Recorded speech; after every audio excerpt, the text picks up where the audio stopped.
ikiingia kama msiliba hayo mavi usoni ya kiroho. Ngambo hujui cha kufanya, ndio maana unalia. Muulize mwenzako leo, unajua cha kufanya wewe? Akikukuta dada, maana hapa kusaidiana. Hatusaidiani, kila mtu anakuruka na ndoa yake. Nitakuombea wapi? Unaombea kwenye ndoa wewe. Itakuwa kwenye isha kugaragaza. Ngoja nimuombee mama fulani. Unataka tu kumwombea ndoa yake. Mama siku hiyo anachelewa. Ndio unaanza na wewe. Unataka kumwombea mama fulani. Basi mpaka kuoa.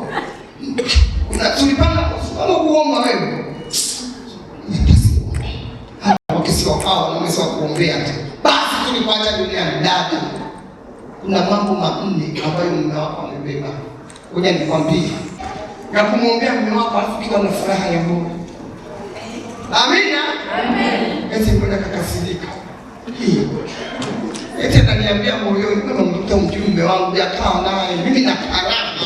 Sina mume nina karaha. Sikiliza, ukiona mwanamke mume wako akifanya jambo, wewe unakasirika.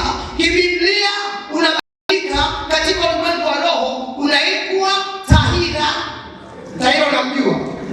Bwana kuaje tahira? Udenga alafu anaweza kacheka mwenyewe.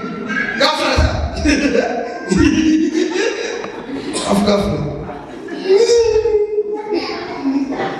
Aya, mchukue tahira, mfungie na kichaa. Nani atapigwa? Ushaka unaga mwanaume na mwanamke, nani ana nguvu? Kichaa na nguvu. Niambie, kati ya mwanamume na mwanamke nani analia ndani? Kwa mapazi. Mwanamke. Ukiona unalia sikufichi, utahira kufanya nini? Umeanza. Mungu anza kujama tahira kidogo wewe kwa kuleka mtaka ya baba. Ujaja utahira wewe.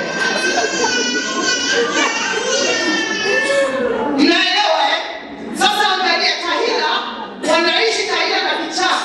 Kichaa badiliki na huyu tahira umtoki. Matokeo yake ndio tunapata masomo, tunafundishana uvumilivu. Kamvumilie kichaa na ukavumiliane na tahira. Hatuponi. Lakini nataka niwaambie